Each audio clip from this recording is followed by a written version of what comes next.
In Saudi Arabia, during the dry winds of the 1930s, something changed forever. The desert sands gave birth to black gold, oil, and with it, a royal dynasty rose, holding riches the world had never seen. Fast forward to today, and two little girls live inside that very dream. Princess Noura and Princess Efda, the young daughters of Crown Prince Mohammed bin Salman, are not just royal. They are growing up inside a life shaped by trillions, palaces, and floating castles on water. Imagine this. Your toys are Bugattis, your birthdays take place on super yachts, and your bedtime walls are covered with real Da Vinci paintings. This isn't fantasy.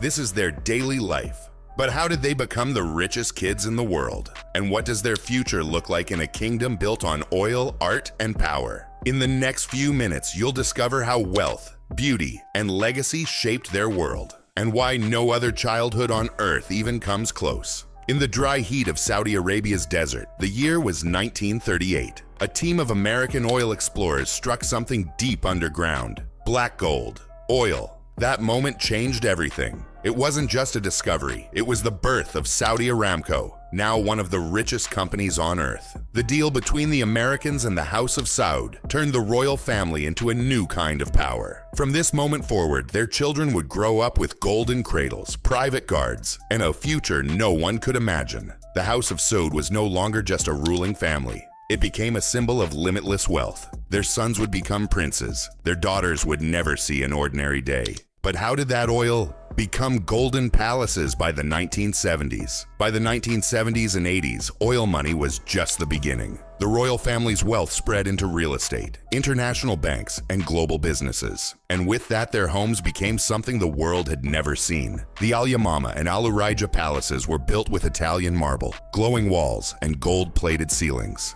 Even the Kleenex holders were made of pure gold. Inside, it didn't feel like a house. It felt like Versailles. For the royal children, this was normal. Running through halls with chandeliers above, swimming in pools lined with tile mosaics, sleeping under hand-painted silk ceilings. This was home. But the story didn't stop there, because the 21st century would take this royal life and make it even more unbelievable. In the 2000s, a young prince began to rise, Mohammed bin Salman. Known today as MBS, he didn't just follow power, he built it. He shaped his own world with palaces, villas, and global treasures. From Riyadh to Paris, his empire stretched across continents. One of his grandest jewels? The Chateau Louis XIV, a $320 million palace in France complete with underwater meditation rooms and fountains that dance to music. This wasn't a dream. This was what his daughters would grow up in. For Princess Noura and Princess Efda, their castles weren't from fairy tales. They were real, with guards, staff, and rooms larger than most hotels. But if these palaces were just their homes, what kind of world became their playground? For Princess Noura and Princess Efda, childhood was like living in a dream. Their homes weren't just big. They were palaces filled with art, shining marble halls, and long ballrooms echoing with silence.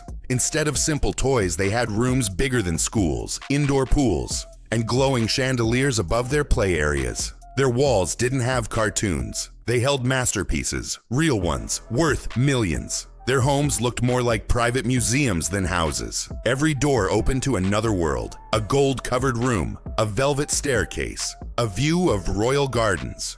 While other kids played in parks, they played in gilded estates with guards watching over.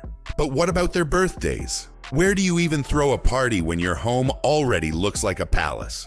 For Princess Noura and Princess Efda, even the sea felt like home. Their family owned super yachts like Pegasus and Serene. Not boats, but floating palaces. These yachts had helipads, deep-sea submarines, and spas that used 24-karat gold oils. Each one was worth hundreds of millions. Inside, the kitchens were run by Michelin star chefs who cooked anything the princesses wanted. Bedrooms were lined with silk walls, and sunsets came with private concerts. For most kids, the sea means sand castles. For them, it meant cruising the Mediterranean in quiet, royal comfort. Casual weekends were spent sailing, swimming off the yacht's deck, or watching dolphins from glass floors. But their palaces didn't just float on water. They also flew through the sky. Before we show the jets, cars, and art, hit subscribe. The next part proves they're the richest kids alive. When Princess Noura and Princess Efta take to the sky, they don't fly like anyone else. Their father, Mohammed bin Salman, commands a fleet of private jets, and they are unlike anything in the world. The family owns a custom Airbus A380 worth $450 million and a Boeing 747 turned into a flying palace. Inside, you'll find concert halls, luxury spas, and even a garage for cars on board. The jets have soft gold walls, private suites, and dining rooms fit for royalty. For the princesses, flying isn't travel. It's like staying at a moving resort in the clouds. They sleep, swim, eat, and play, all above the earth. But when they finally land, what kind of cars are waiting at the bottom of the royal stairs? Most kids grow up with small toy cars. But for Princess Noura and Princess Efta, the cars are real and worth millions. Their family owns a fleet of Bugatti Chirons, shining Rolls Royces, and sleek Lamborghinis. The engines roar, the leather shines, and every detail is made by the world's best craftsmen. Even the colors are custom: gold trims, royal blue paint, and hand-stitched royal seals. These cars aren't just for show, they're a part of everyday life. The family's car collection is one of the most envied in the world. For the princesses, riding in a Bugatti is as normal as a school bus. But their story doesn't stop with wheels and wings, because their luxury life includes something even deeper: culture. For Princess Noura and Princess Efta, childhood art isn't from coloring books, it's from the world's greatest painters. Their father, MBS, has built an empire of priceless art. Inside their homes are real Monets, rare sculptures, and the crown jewel, Salvator Mundi by Leonardo da Vinci, bought for $450 million. Their bedrooms don't hold cartoon posters. They walk past walls lined with centuries of beauty every single day. Instead of learning art from school, they live inside it. Statues, paintings, and golden frames sit beside their toys and books. Their world is made of history, not just luxury. But as they grow older, will they only inherit wealth? Or will they carry the responsibility of a kingdom, a culture, and a name that shaped the modern Gulf?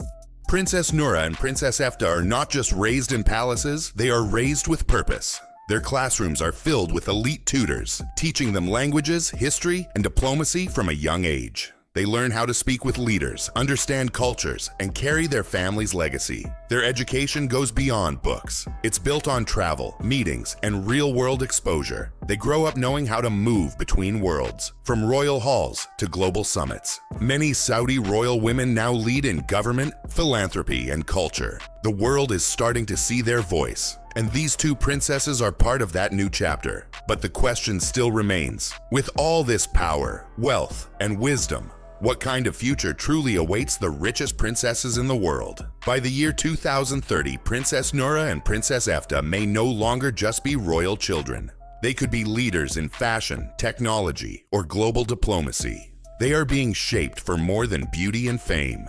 They are part of Saudi Arabia's future vision, one filled with change, growth, and new ideas. They were born into oil, raised in palaces, sailed the seas, and flew in jets. But tomorrow they may lead projects, launch global brands, or represent their kingdom on the world stage. They are not just symbols of wealth. They carry the weight of royal legacy. And as the world watches the Gulf rise higher, their choices may shape the next chapter of Saudi royalty. What kind of story will they write next? Princess Noura and Princess Efta are not just living a rich life. They are heirs to a trillion-dollar kingdom. What may seem like a world of play is really a world of power, legacy, and quiet influence. Their childhood is wrapped in gold, but it carries the weight of history. Here, wealth isn't about toys. It's about empires, built on oil, crowned with art, and guarded by tradition. From Versailles-like palaces to jets with concert halls, their lives are stories most people will never even see, let alone live.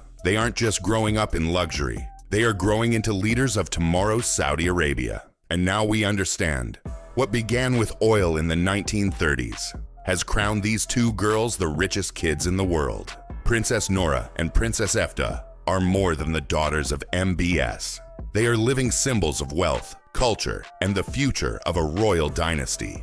Their story isn't just about money. It's about power, tradition, and the growing reach of global influence. If you enjoyed this look into the lives of the world's richest kids, make sure to subscribe for more powerful stories of hidden wealth, royal life, and untold luxury. And now tell us in the comments, if you had access to jets, yachts, and palaces, what would you choose first?